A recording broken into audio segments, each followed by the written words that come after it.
어느 목장에서 있었던 일입니다. 그 목장에는 많은 양들을 기르고 있었는데 가끔씩 늑대와 같은 짐승들이 내려와서 양을 해치곤 하였습니다. 그래서 목장 주인은 유명한 사냥꾼들을 불러서 목장 주위에 맹수들을 소탕했습니다. 그러자 피해가 줄었고 주인은 만족스러워했습니다. 그리고 그의 추운 겨울이 오자 많은 양들이 얼어서 죽어버리는 사건이 일어났습니다. 그런데 그의 겨울은 다른 해에 비해서 훨씬 덜 추웠는데도 불구하고 그러한 일이 일어난 것입니다. 그래서 생태학자들이 이 일을 연구합니다. 그리고는 이러한 연구의 결과를 발표합니다. 맹수 같은 적들의 공격이 없어지자 양들은 긴장을 풀었고 결국은 면역력, 즉 저항력이 약해졌던 것입니다. 그래서 평소보다 추위를 이기지 못했다고 생태학자들은 이야기합니다. 여러분, 인생의 시련이 우리로 하여금 하나님께로 더 가까이 나아가게 하는 역할을 하는 것입니다. 시련을 통해서, 우리가 겪는 인생의 시련을 통해서 우리의 믿음의 면역력이 점점 자라나고 강하여져 가는 것입니다. 찰스 스펄전 목사님 있습니다. 그분이 이런 고백을 합니다. 들어보십시오. 시련은 우리들로 하여금 하나님 안에 거하도록 하는 가시 울타리 역할을 한다. 여러분, 스펄전 목사님 참 유명하신 분이죠. 빅토리아 여왕시대 영국에서 그분만큼 설교를 잘하는 사람이 없다라고 하는 것에 모두가 인정할 수밖에 없고 이의를 가지는 사람이 아무도 없을 것입니다. 하지만 동시에 스펄전 목사님은 무거운 인생의 짐을 지고 살아가야만 했습니다. 그에게는 아주 깊은 심한 우울증이 있었습니다. 아주 오랫동안 우울증을 앓고 살았습니다. 스펄전 목사님은 이런 고백을 합니다. 너무나 슬프게도 지난 주일 밤에 나는 설교를 할 수가 없었다. 설교를 준비했지만 갑자기 과도한 긴장이 나를 덮쳤고 자제력을 모두 잃고서 괴로워하며 설교단을 내려왔다. 여러분이 얼마나 어려운 고백입니까? 그러나 여러분, 스펄전 목사님은 바로 이러한 우울증을 경험하는 아픔과 연약함 때문에 더욱 주님만을 의지할 수밖에 없었고 날마다 주님의 은혜의 보좌 앞으로 나아가서 주님의 인도하심을 받았다고 그는 고백하고 있습니다. 여러분, 모든 일에는 하나님의 뜻이 있습니다. 여러분, 우리가 경험하는 모든 시험에는 하나님의 뜻과 섭리가 있습니다. 하나님은 욥을 큰 고난에 빠지지 않도록 하실 수 있음에도 고난을 그의 인생에 허락하십니다. 하나님은 요셉을 감옥에 들어가지 않게 하실 수 있으셨지만 그를 감옥에 들어가도록 허락하십니다. 하나님은 다니엘이 사자굴에 들어가지 않도록 하실 수 있음에도 불구하고 그렇게 하지 않으십니다. 하나님은 요나가 큰 물고기 뱃속으로 들어가지 않게 하실 수 있으셨지만 요나가 큰 물고기 뱃속에 들어가는 시간을 가지도록 허락하십니다. 모든 시험과 모든 일에는 분명히 하나님의 이유가 있습니다. 그것은 하나님의 은혜를 더욱 의지하고 하나님의 능력을 더욱 체험하고 하나님을 더욱더 의지하게 하시려는 하나님의 계획이신 것을 믿습니다. 그래서 우리가 시험과 고난 중에 이런 고백을 해야 됩니다. 어려워서 힘든 중에 우리가 이런 고백해야 됩니다. 욥기 23장 10절 말씀 보면 욥이 이렇게 고백합니다. 욥의 믿음의 고백, 우리 함께 읽도록 하겠습니다.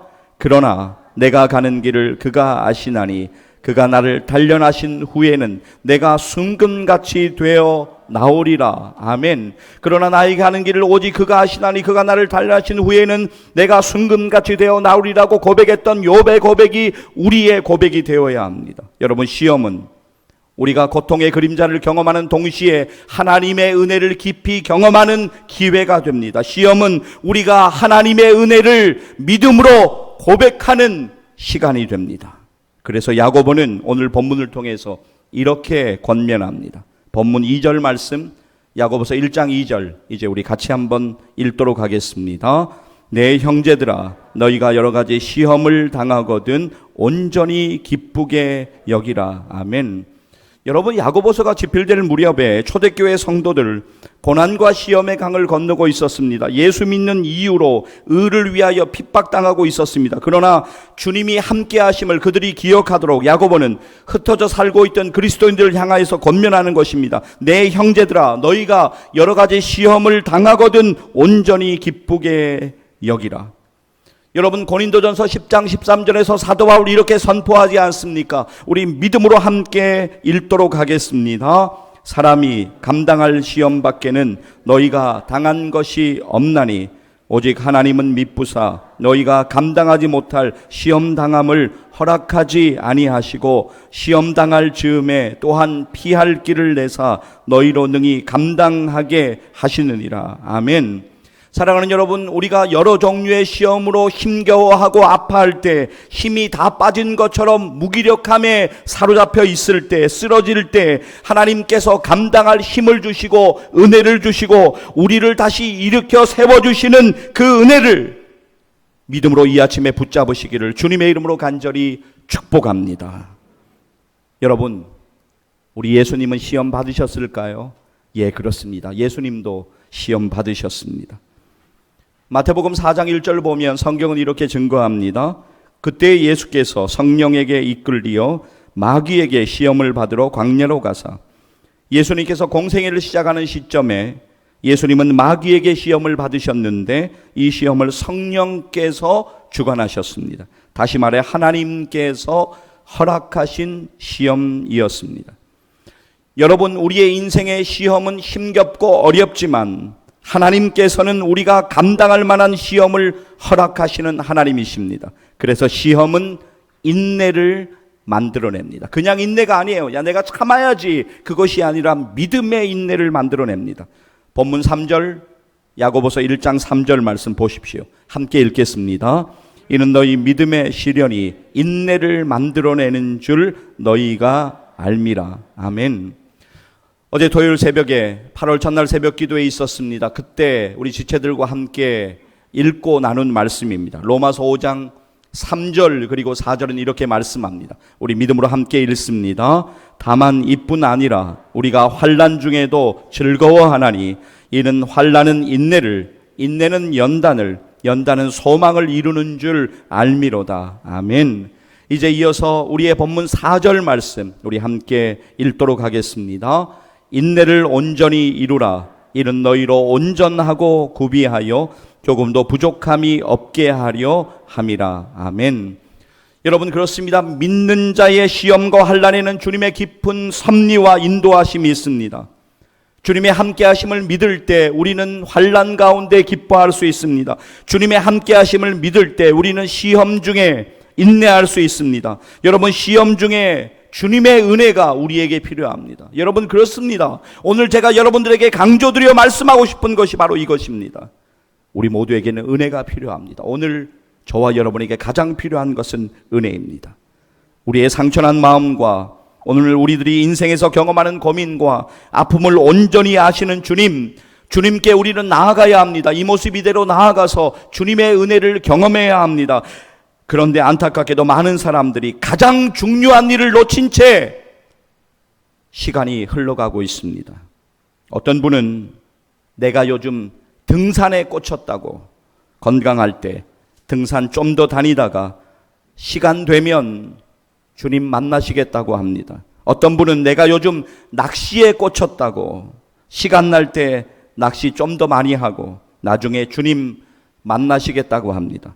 어떤 분은 내가 요즘 일을 해야 해서 바쁘니 나중에 은퇴하면 그때 좀 한가해지면 그때 주님을 만나시겠다고 합니다. 어떤 분은 공부 때문에, 어떤 분은 사업 때문에, 어떤 분은 농사 때문에, 어떤 분은 골프 때문에, 어떤 분은 가정에 일이 많아서, 어떤 분은 주일에 가족들과 놀러 가야 해서 이런저런 이유들을 이야기하면 끝이 없을 것입니다. 그런데 사랑하는 여러분, 주님을 만나는 일보다, 주님의 은혜를 경험하는 일보다 더 중요하고 급한 일은 없습니다. 우리는 이 일을 위하여 기도해야 합니다.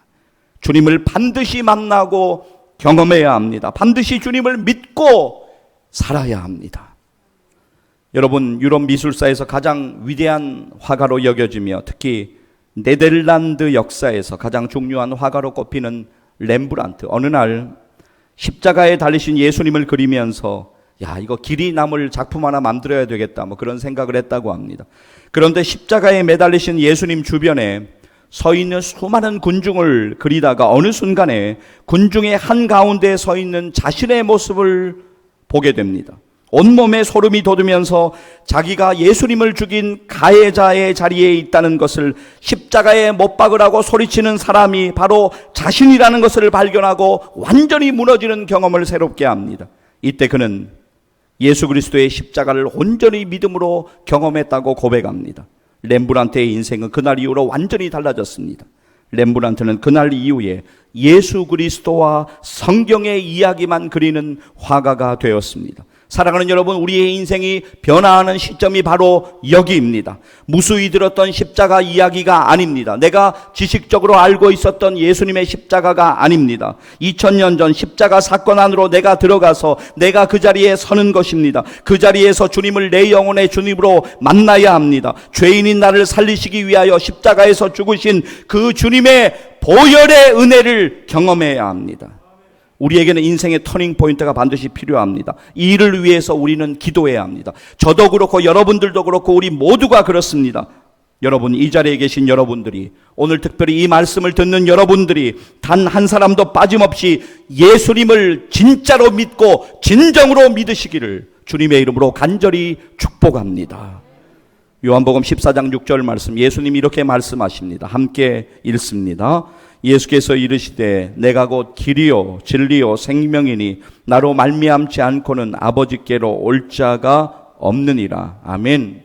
여러분, 우리는 우리의 길이요 진리요 생명이신 예수님을 믿어야 합니다. 진짜 반드시 그래야 합니다. 진리 되신 주님 안에서 진정한 영혼의 자유를 누리며 경험하며 살아야 합니다. 요한복음 8장 31절 32절 말씀을 보십시오. 제가 읽어드립니다. 그러므로 예수께서 자기를 믿은 유대인들에게 이르시되 너희가 내 말에 거하면 참으로 내 제자가 되고, 32절 보세요. 진리를 알지니 진리가 너희를 자유롭게 하리라. 아멘. 여러분, 진리 되시는 주님을 믿으시기를 간절히 축복합니다. 오늘 세상 사람들에게는 진리이신 예수님, 복음이신 예수님이 반드시 필요합니다. 그래서 그들이 복음이신 예수님을 믿는 일들이 절실하게 필요합니다. 그리고 오늘 소위 나는 예수 믿는다고 이야기하면서 교회 다니는 우리들에게도 복음이신 예수님을 믿는 일이 절실하게 필요합니다. 코로나19 때문에 우리들은 많은 변화를 경험하고 있습니다. 코로나 상황 때문에 특별히 교회의 모임들이 위축되었고, 얼마 전에는 예배까지 정부에서 컨트롤했던 기억들이 우리 가운데 여전히 남아 있습니다. 이러한 일들이 몇 달간 반복되고 지속되다 보니까 여러 이유로 교회에 계속해서 나오시지 못하는 분들이 많이 생기게 되었습니다. 신앙의 공백이 길어지다 보니까, 신앙생활의 공백이 점점 길어지니까 사탄에게 미혹당하고 믿음이 식어지는 일들이 속출하고 있습니다. 문제는 오랫동안 교회에서 예배드리는 일들을 하지 못하다 보니까 이러한 것들이 몸에 익숙해져서 예전에는 당연하게 여기며 주일이면 교회에 나와서 예배 드리는 일들이 이제는 조금은 귀찮고 낯설게만 변해간다는 것입니다. 여러분, 이러한 상황 속에서 우리 각자가 정신 차리지 않으면, 각자가 영적으로 깨어 살지 않으면 우리들의 신앙생활도 표류하는 배처럼 갈 길을 잃을 수밖에 없고 하나님과 멀어짐을 경험할 수밖에 없습니다. 그래서 우리는 먼저 나 자신을 위하여 기도해야 합니다. 여러분, 우리가 다른 무언가를 위해서 기도하는 것 참 중요합니다. 그런데 가장 중요한 나 자신을 위해서 기도하는 것을 잊지 말아야 합니다. 여러분, 이 시대 가운데 얼마나 보이는 현상 가운데 미혹당하는 일들이 많습니까? 예언을 하고 신유 연사를 행하고 아주 대단하게 보이는 일들이 많이 있습니다. 그러나 현혹되지 마십시오. 오직 주님으로 돌아오셔야 합니다. 오직 주님 안에서 치유받고 오직 주님 안에서 회복을 경험해야 합니다. 기도 많이 하는 사람이다, 믿음이 대단한 사람이다, 참 괜찮은 사람이다, 이런 말들 많이 하는데 연약한 인간, 언제든 변하는 인간, 거짓을 포장하는 인간, 실수투성이인 인간을 의지하지 마십시오. 사람이 아니라 오직 주님만을 의지하고 바라보십시오. 이틀 전에 금요일 밤에 우리 집사님에게 원고 늦어도 토요일 새벽에는 좀 보내드리려고 금요일 밤에 설교 준비하고 있는데 하나님께서 이 말씀을 보게 하시더라고요. 집중해서 몇 번 계속 좀 읽었습니다. 마태복음 7장 말씀인데요.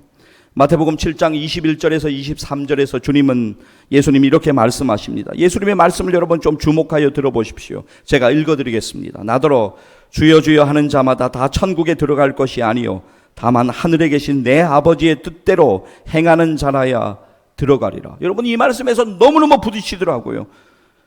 하늘에 계신 내 아버지의 뜻대로 행하는 자라야 들어가리라. 여러분 22절 말씀 우리가 같이 한번 읽도록 하겠습니다. 함께 읽습니다. 그날에 많은 사람이 나더러 이르되 주여 주여 우리가 주의 이름으로 선지자 노릇하며 주의 이름으로 귀신을 쫓아내며 주의 이름으로 많은 권능을 행하지 아니하였나이까 하리니. 23절 읽습니다. 그때 내가 그들에게 밝히 말하되 내가 너희를 도무지 알지 못하니 불법을 행하는 자들아 내게서 떠나가라 하리라. 네. 여러분 우리가 이 말씀을 잘 붙잡아야 합니다. 22절 다시 한 번만 보여주시면 좋겠습니다. 그날에 많은 사람이 나더러 이르되 주여 주여 우리가 주의 이름으로 선지자 노릇하며 주의 이름으로 귀신을 쫓아내며 대단한 일들이죠. 주의 이름으로 많은 권능을 행하지 아니하였나이까. 23절 제가 다시 읽습니다. 그때 내가 그들에게 밝게 말하되 주님께서 말씀하시는 거예요. 내가 너희를 도무지 알지 못하니 불법을 행하는 자들은 내게서 떠나가라 하리라. 여러분 기독교라고 하는 교회라고 하는 선교단체라고 하는 어떤 그런 포장을 하고 얼마나 사람들을 미혹하고 현혹하는 많은 잘못된 일들이 있는지 모릅니다. 우리가 분별하는 방법이 있습니다. 그것은 진리이신 주님, 우리의 영혼의 주인 되신 주님을 붙잡으면 다른 것들이 분별되기 시작합니다. 여러분 제가 즐겨하는 예화 하나 있잖아요. 미국의 $100 지폐, 그게 위조 지폐가 참 세계적으로 문제가 되고 있잖아요. 그런데 위조 지폐를 감별하는 분들 한 6개월 동안 진짜 감별사들은요, 아침에 출근해서 밥 먹고 진짜 지폐만 만지고 들여다봅니다. 그리고 또 밥 먹고 퇴근할 때까지 진짜 지폐만 만지고 들여다보고 모든 것을 집중합니다. 한 6개월 지나잖아요. 어떤 정교한 가짜 돈이 들어와도 다 구별하게 되는 것이지요. 우리도 마찬가지입니다. 다른 것 자꾸 바라고 하다가 얼마나 어려움 당하는지 모릅니다. 사랑하는 여러분, 주님께 집중하기를 간절히 소망합니다. 주님을 믿음으로 더 바라보기를 소망합니다. 그래, 주님의 은혜를 경험해야 돼. 그게 진짜로 중요한 거예요. 얼마나 많은 도구로 마귀가 우리를 미혹하고 헷갈리게 하고 현혹하는지 모릅니다. 본질에서 벗어나게 하는지 모릅니다. 여러분 우리의 삶은 점점 더 단순해져 가야 합니다. 무거운 짐을 자꾸만 내어 던져버리고 주님으로 만족해야 합니다. 비본질이 아니라 본질에 집중하고 본질을 회복해야 합니다. 여러분 마귀에게 빼앗긴 기쁨을, 마귀에게 빼앗긴 감사를, 마귀에게 빼앗긴 은혜를 회복하기를 간절히 축복합니다. 할렐루야. 빼앗긴 것을 회복해야 돼요. 주님과의 첫사랑을 회복해야 합니다. 내가 옛날에 조금 열심히 했어, 내가 옛날에 다 해봤지, 이렇게 말씀하시는 분들 계십니다. 그런데 사랑하는 여러분, 내가 옛날에 은혜 받았다는 추억과 기억이 지금 나의 믿음을 보장해 주는 것이 결코 아닙니다. 지금 나는, 오늘 나는 하나님 앞에 진짜 바로 살아가고 있는가, 주님과의 영적인 관계는 문제가 없는가 돌아보고 회개하고 주님과의 관계가 회복되기를 간절히 소망합니다.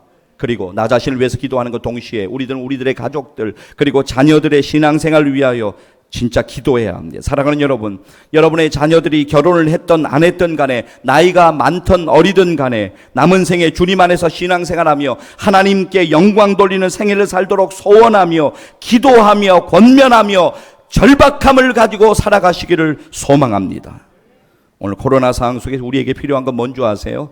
마스크 쓰고 손 소독제 하는 거예요. 물론 그것도 중요합니다. 그런데 진짜 코로나 상황 속에서 영적으로 필요한 건 뭔지 아세요? 주님 안으로 우리가 들어가는 것입니다. 주님과의 관계가 회복되는 것입니다.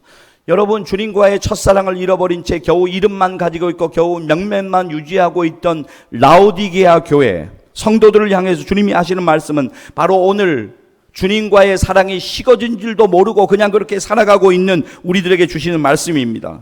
분주하기 때문에, 바쁘기 때문에 그냥 내가 잘 사는 것처럼 그렇게 착각하고 살아가는 우리들에게 여러분, 제가 이제 여러분과 함께 읽은 이 말씀은요, 불신자들에게 주시는 말씀이 아니에요. 예수님을 알지 못하고 예수님 모르는 사람들에게 주시는 말씀이 아니라 예수님 믿고 있었던 라오디게아 교회 성도들에게 주님께서 하시는 말씀입니다. 요한계시록 3장 20절, 라오디게아 교회 성도들에게 하시는 주님의 말씀을 우리 듣기를 원하는데요, 이 말씀은 오늘 우리들에게도 동일하게 하시는 말씀입니다. 함께 읽습니다.